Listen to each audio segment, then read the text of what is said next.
that impressed me in Ronnie was the yellow after this red and colour.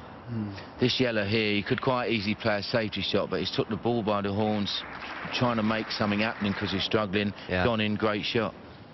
Absolutely fantastic. So, I mean, ideally he'd want to be coming in at level at the break, but 3-1 down, he'll come out. Very important fifth frame, but in this fourth frame, Barry Hawkins' red really jumps out. Ronnie, what a shot. Yeah, this last red, frame 4, even Stevens, and he's just clean as a whistle in the pocket, right near the corner bag, perfect on the blue, a real cueing shot, and that's what Barry's good at. You know, he's a very clean striker of the ball. You see this ball, he stays down on the shot.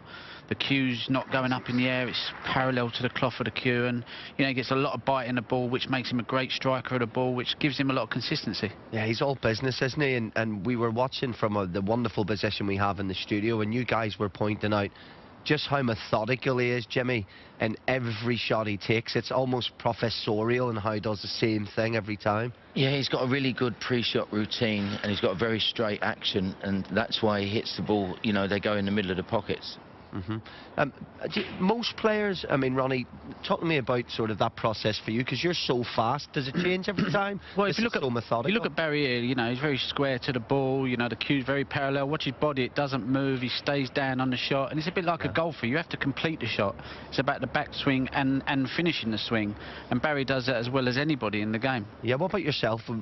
Because you're so fast, it's hard to spot. I don't think about what I do. I just, you know, I've had good habits ingrained in me as a kid. I'm sure Barry doesn't think about what he does, but if I'm struggling, I will actually go back to consciously thinking about a pre-shot routine until I start getting my rhythm going. And when I get my rhythm going, I'm like, happy days again. You're freewheeling again. But Barry, you know, is a bit much more methodical player than I am. Right, well, brilliant. Listen, having you two here is an absolute treat on Eurosport, and we have our own table. How plush is that?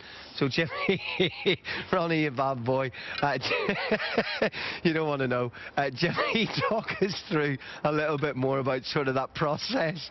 Well, you know, you have to step into the shot. My pre-shot routine is I have a round butt on my cue, and I just turn it round till I find the grain. And basically, you just want to you know, go through the ball straight. I don't really have... I'm a bit like Ronnie. If I am struggling, then I would try to sort of find a pre-shot routine just to get myself going. What about yourself, Ronnie? Well, my pre-shot routine would be just to stand behind the ball, look at the ball, look at the pocket, look at the line, and I'm just basically just walking into the shot, left foot first, and just try and just stay down on the shot and just play straight through the white, as if the object ball isn't there. You just try and cue through every shot as sweetly and smoothly as you can, really. I mean, for amateur players who play a little bit here and there, whether it's snooker or pool, our process is putting the cocktail down of the beer just before we hit it. What advice would you give those players right now who are 16, 17, they want to come through, they want to become professional, and they probably practice the shots a lot, Jimmy, but how important is the bit before the shot? It's very important to have your bridge hand, you know, solid on the table. Barry Hawkins there, one of the top players in the world, he has a terrible habit of when he's on the cushion, he puts his cue there and he cues across his finger, and it's totally wrong way of holding the cue. But Ronnie will tell you, he goes through the ball clean as a whistle with that. But for a player that's starting out, you should have your cue there and your bridge hand should be solid, and make sure you keep still on the shot. I mean, the setup is so important. If you showed me a photo of someone on the shot, I could tell you straight away whether he's a good player or not. Yeah. And I do believe a little bit like if you get the foundations and the setup right, it's very automatic. You can't aim. And if you're in the right position, you're able to deliver the cue along the line. It's a little bit like golf. If you're in the wrong position, hands are going to try and make up for it. So it's about being efficient, really.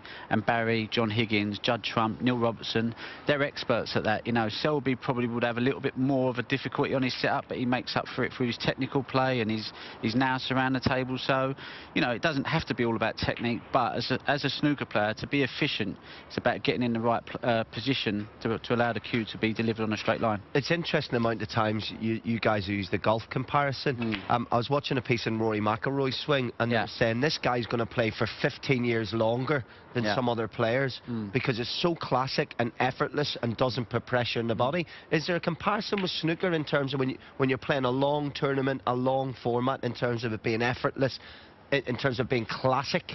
Well, I look at John Higgins, and I think 41, they say 40 is the new 30s, and he's still winning tournaments now because he's so efficient.